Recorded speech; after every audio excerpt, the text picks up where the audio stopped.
Hello everyone, learning ডেটাওয়ার্কস আপনাদের স্বাগতম। আজকে আমরা আলোচনা করব মাইক্রোসফট এক্সেলে কিভাবে গ্রাফ এবং চার্ট তৈরি করা যায় এবং খুব সহজে এ টু জেড আলোচনা করব। আশা করি ভিডিওটি শুরু থেকে শেষ পর্যন্ত দেখবেন। তো দেখুন, আমরা এখানে একটা ডেটা নিয়েছি যেখানে স্টুডেন্ট নেম এবং সাবজেক্ট নেম রয়েছে এবং তাদের কিছু রেজাল্ট দেওয়া রয়েছে। তো এটিকে আমরা গ্রাফে প্রকাশ করব। তো এই জন্য আমরা স্টুডেন্ট নেম এবং সাবজেক্ট নেমগুলো সিলেক্ট করে নিলাম, নিয়ে আমরা ইনসার্টে চলে যাব। ইনসার্টে গিয়ে রিকমেন্ডেড যে চার্ট রয়েছে, রিকমেন্ডেড চার্টে যদি আমরা প্রেস করি, দেখুন আমাদেরকে এখানে কিন্তু বেশ কিছু চার্ট রিকমেন্ড করা হয়েছে। তো আমরা এখান থেকে যে কোনো একটি চাইলে চুজ করতে পারি, আদারওয়াইজ আমরা কিন্তু অল চার্টে চলে যেতে পারি। তো অল চার্টে কিন্তু অনেকগুলো চার্ট রয়েছে, তো আমাদেরকে বিশেষ করে কলাম চার্টটি কিন্তু সাজেস্ট করা হয়েছে। তো আমরা এখান থেকে যেই চার্টটিতে ক্লিক করব সেটি কিন্তু একটু জুম হয়ে আসবে। দেখুন এই চার্টটি কিন্তু জুম হয়ে এসেছে। এখানে কিন্তু মার্ক এবং এখানে 1 2 3 লেখা রয়েছে এবং সাবজেক্ট এবং স্টুডেন্ট নেমগুলো নিচে, এবং এর পাশের চার্টটিতে যদি আমরা প্রেস করি তাহলে দেখুন এখানে কিন্তু স্টুডেন্ট নাম এবং সাবজেক্ট নেম এবং মার্ক সবই রয়েছে, কিন্তু একটু আগেরটার থেকে একটু ভিন্ন রয়েছে। এবং নেক্সট পরেরটায় যদি ক্লিক করি সেম অবস্থা। তো এখান থেকে আমাদের কাছে 2 নাম্বারটা একটু বেটার মনে হচ্ছে। তো আমরা 2 নাম্বারটা একটু ক্লিক করলাম, করে যদি ওকে দেই, দেখুন 2 নাম্বার চার্টটি কিন্তু আমাদের এখানে চলে এসেছে। তো জেনারেলি যে কোনো ডেটা থেকে আমরা এভাবে একটি গ্রাফ নিয়ে নিতে পারি। এখন এই গ্রাফকে আমরা আমাদের ইচ্ছা মতো কালার টালার সবকিছু কিন্তু চেঞ্জ করতে পারি। তো আমরা যদি এই গ্রাফে প্রথমত যদি একটি ক্লিক করি তাহলে আমাদের বেশ কিছু অপশান আসবে। এই চার্ট ডিজাইন এই অপশান বা এই ট্যাবটি কিন্তু আগে ছিল না, এখন যেমন অ্যাড হয়েছে। এবং এই যে প্লাস এবং এই যে একটি রঙের সাইন এবং একটি ফিল্টার, হ্যাঁ, কালার স্টাইল, এগুলো কিন্তু ছিল না, এগুলো কিন্তু এখন অলরেডি অ্যাড হয়েছে। তো আমরা চাইলে এটিকে কিন্তু বিভিন্ন স্টাইলে নিতে পারি। তো আমরা এই গ্রাফে ক্লিক করলাম, দেখুন আমার সাথে সাথে ফরম্যাট এবং চার্ট ডিজাইন কিন্তু চলে এসেছে।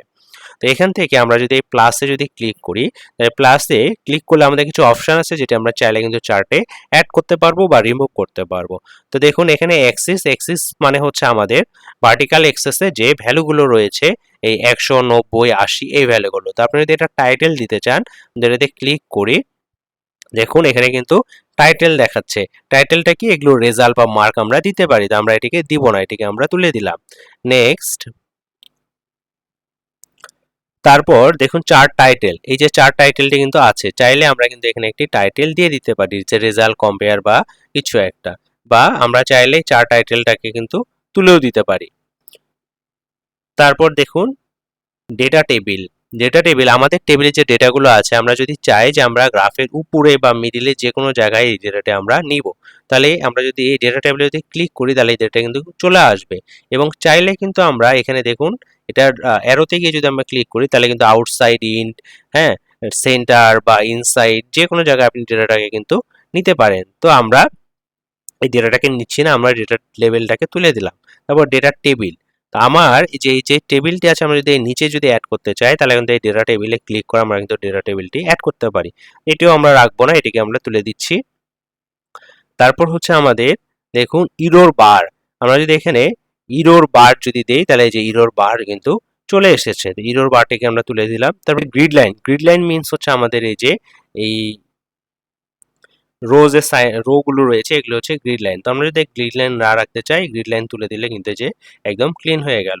তারপর লিজেন্ড, লিজেন্ডটা হচ্ছে আমরা যদি নিচে কোন কিছুক্ষণ আগে দেখবেন যে আমাদের কোন সাবজেক্টের জন্য কোন কালার সেটি কিন্তু ছিল, লিজেন্ড তুলে দেওয়াতে কিন্তু সেই কালারগুলো নাই। তো আমরা যদি আবার লিজেন্ডে যদি ক্লিক করি তাহলে দেখুন এটা কিন্তু একদম রাইট সাইডে চলে এসেছে। তার মানে আপনি এখানে এই অ্যারোতে ক্লিক করে আপনি চাইলে কিন্তু এটাকে টপে, লেফটে বা বটমে নিতে পারেন। তো আমরা এটাকে টপে রাখলাম। তো এগুলোকে বলা হচ্ছে লিজেন্ড। এবং তারপর হচ্ছে দেখুন ট্রেড লাইন, ট্রেড লাইন যে কোনো একটা সাবজেক্টকে যদি আমি ফিক্স ধরে যদি আমি ট্রেড লাইন দেই, সাপোজ ইংলিশকে মার্ক করে আমি যদি ওকে দেই, দেখুন এটা কিন্তু একটা ট্রেড লাইন হয়ে গেল। তো আমরা যদি আবার এটাকে রিমুভ করে দেই, ট্রেড লাইনটা কিন্তু থাকবে না। তো মোটামুটি আমরা প্লাসে যে এলিমেন্টগুলো আছে সেগুলো কিন্তু দেখে নিলাম। তারপর এই যে কালার এবং স্টাইল, আমরা কিন্তু চাইলে এখান থেকে যে কোনো একটি স্টাইল কিন্তু চুজ করতে পারি বা চেঞ্জ করতে পারি। বা কালার, আমরা যদি কোনো কলামের বা কোনো কালার যদি চেঞ্জ করতে চাই, এখান থেকে কিন্তু আমরা কালারগুলো চেঞ্জ করতে পারবো। তো আমরা কোনো কিছু চেঞ্জ করবো না, যে আগের মতো ছিল সেইভাবে। এবং আমরা যদি এই গ্রাফকে যদি ফিল্টার করতে চাই। ফিল্টার মানে যে এখানে বাংলা, ইংলিশ, ম্যাথ আছে না, আমরা যেকোনো একটা বা দুইটা সাবজেক্ট রাখবো। এই জন্য এই যে ফিল্টার অপশন, ফিল্টার অপশন দিয়ে ক্লিক করে আমরা যদি এখান থেকে যদি ম্যাথটাকে তুলে দেই, যদি অ্যাপ্লাই দিই, দেখুন এখানে কিন্তু জাস্ট দুইটা চলে এসেছে। আবার নামের ক্ষেত্রেও আমরা যদি এখান থেকে কোনো একটি নাম যদি আমরা তুলে দিয়ে যদি অ্যাপ্লাই দিই, দেখুন আমাদের কিন্তু 4 জনের নাম দেখাচ্ছে। তো আমরা আবার এই দুটাকে ওকে করে দিয়ে পূর্বের অবস্থায় ফিরে গেলাম, অ্যাপ্লাই দিয়ে দিলাম। এখন দেখুন আমাদের এই গ্রাফটি কিন্তু এই যে রাইট সাইড এখানে হচ্ছে ব্ল্যাঙ্ক আছে। ব্ল্যাঙ্ক থাকার কারণটা হচ্ছে আমরা যখন ডেটাটা সিলেক্ট করেছি তখন কিন্তু একটা রো এক্সট্রা সিলেক্ট করেছি। যে আমরা এই এক্সট্রা সিলেক্ট করার কারণ হচ্ছে আমরা যদি এখানে কোনো ডেটা দেই, এই গ্রাফ কিন্তু অটো আপডেট হয়ে যাবে। সাপোজ আমি যদি এখানে যদি নাম লিখি ASHIT অসিত কুমার, দেখুন অসিত কুমার লিখলাম, এবং অসিত কুমারের মার্ক যদি আমি দিই, এই যে অসিত কুমার কিন্তু অ্যাড হয়ে গিয়েছে, এবং মার্ক যদি দেই 50, দেখুন শুধুমাত্র বাংলার জন্য 50 দিয়েছি, এখানে কিন্তু 50 চলে এসেছে। ইংলিশে যদি আমি দিই 70, দেখুন ইংলিশ কিন্তু চলে এসেছে, এবং ম্যাথের ক্ষেত্রে আমরা যদি দেই 90, তিনটা দেখুন ম্যাথ কিন্তু চলে এসেছে। তো এইভাবে আমরা সিলেক্ট করার সময় আমাদের যে রোগুলো প্রয়োজন আমরা যদি সেগুলো সিলেক্ট করি, কিন্তু অটো কিন্তু আমাদের গ্রাফ কিন্তু আপডেট হতে থাকবে। এবং গ্রাফে ক্লিক করলে এখানে যে চার্ট ডিজাইন আসতেছে, আপনি চাইলে এখান থেকেও কিন্তু ডিজাইন চেঞ্জ করতে পারবেন। আমরা যদি ডিজাইনে যাই, দেখুন এখান থেকেও কিন্তু আপনি ডিজাইন চেঞ্জ করতে পারবেন, এবং এই যে চেঞ্জ কালার অপশন কিন্তু এখানেও আছে। এবং এটার যদি আমরা একটু লেফট সাইডে যাই, চার্ট লেআউট, এখানে বেশ কিছু লেআউট আছে।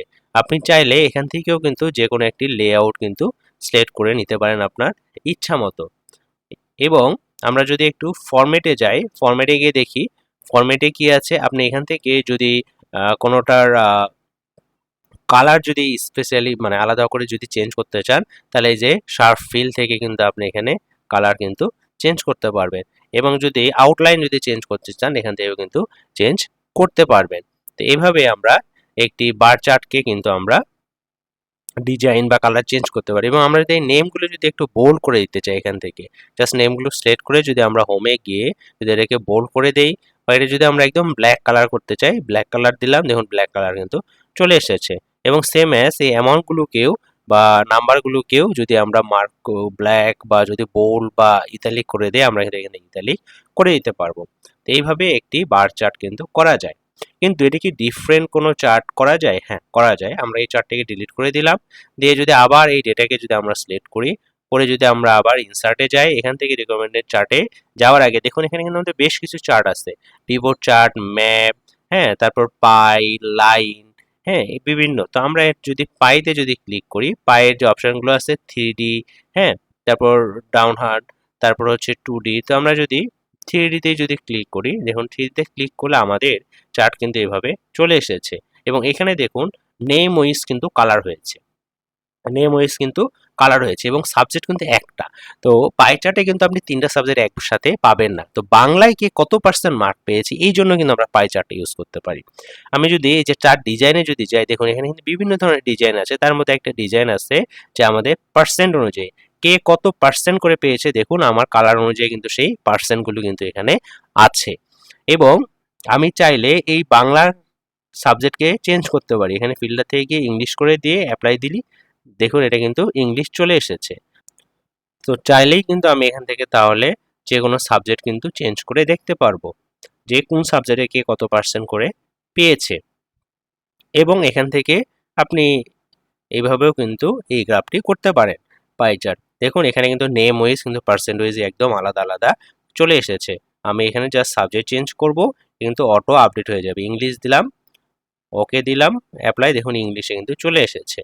এবং আমি এখান থেকে ডিজাইন যে কোনো একটি ডিজাইন কিন্তু নিয়ে নিতে পারি। তো এইভাবে কিন্তু আপনি এই ডেটা থেকে একটি চার্ট কিন্তু তৈরি করতে পারেন। এবং আমরা আরো একটু যদি দেখি, আমাদের দেখুন এখানে একটি ডেটা রয়েছে যেখানে সেল এবং স্টকের ডেটা রয়েছে। এটার গ্রাফটা যদি আমরা একটু দেখি, এই ডেটাকে সিলেক্ট করে আমরা সেম ভাবে ইনসার্টে চলে গেলাম। তো এখান থেকে আমরা যে কোনো একটি গ্রাফ চুজ করব। তো আমরা এটার জন্য এখানে এই যে লাইন যে গ্রাফটি সেটি চুজ করব। তো লাইনের ক্ষেত্রেও দেখুন কিছু অপশন আছে 3D বা 2D। তো আমরা 2D যে প্রথম গ্রাফটি এটি কিন্তু চুজ করলাম। দেখুন গ্রাফটি আমাদের কিভাবে এসেছে, যে কখন আমাদের কিভাবে স্টক বেশি ছিল এবং কম ছিল এবং সেল কখন বেশি হয়েছে কম হয়েছে এটি কিন্তু দেখা যাচ্ছে। তো এই চার্টটিকেও কিন্তু আমরা যে কোনো ডিজাইনে কিন্তু নিয়ে নিতে পারি এবং চাইলে আগের মতোই যে আমরা এখান থেকে এগুলো ডিলিট করে দিতে পারি, এগুলো বোল্ড করে দিতে পারি, কালার করতে পারি সেম ভাবে। তো এখন আমরা চাচ্ছি যে এই গ্রাফটি আমাদের লাইনে আছে, আমরা লাইনে রাখবো না, এই গ্রাফটিকে আমরা অন্য কোনো বারে বা কলামে নিব। তো সেক্ষেত্রে কি করবেন আপনি? তো সেক্ষেত্রে এই গ্রাফটিকে ক্লিক করে আপনি যদি চেঞ্জ চার্ট টাইপে যদি ক্লিক করেন তাহলে দেখুন এই ধরনের একটি অপশন কিন্তু আপনি পেয়ে যাবেন। এখান থেকে আপনি যে অপশনটি সিলেক্ট করবেন সেই সেই গ্রাফ প্যাটার্ন কিন্তু আপনার চলে আসবে। তো এখান থেকে দেখুন আমরা যদি এখান থেকে যদি পায়ে সিলেক্ট করি, ওকে যদি দেই তাহলে দেখুন এটি কিন্তু পায়ে চলে এসেছে। আবার সেম ভাবে আমরা যদি এখান থেকে যদি বার সিলেক্ট করি, বারের এখানে দুইটা ফরম্যাট আছে, আমরা যদি একটা ফরম্যাট সিলেক্ট করে যদি ওকে দেই দেখুন কিন্তু বারে কিন্তু চলে এসেছে। তো চাইলেই আপনি কিন্তু আপনার চার্টের টাইপও কিন্তু চেঞ্জ করে ফেলতে পারেন। তো চার্ট ডিপেন্ড করতেছে অ্যাকচুয়ালি ডেটার উপর, আপনি কোন ডেটার উপর কাজ করতেছেন এবং কিভাবে চাচ্ছেন। তো আপনি যদি এই খুঁটিনাটি বিষয়গুলো যদি জেনে থাকেন তাহলে কিন্তু খুব সহজে একটি সুন্দর গ্রাফ কিন্তু বানিয়ে ফেলতে পারবেন। তো আশা করি ভিডিওটা আপনার ভালো লাগবে, ভালো লাগলে অবশ্যই লাইক কমেন্ট এবং শেয়ার করবেন। ধন্যবাদ সবাইকে, দেখা হচ্ছে নতুন কোনো ভিডিওতে, সে মতো ভালো থাকবেন, সুস্থ থাকবেন।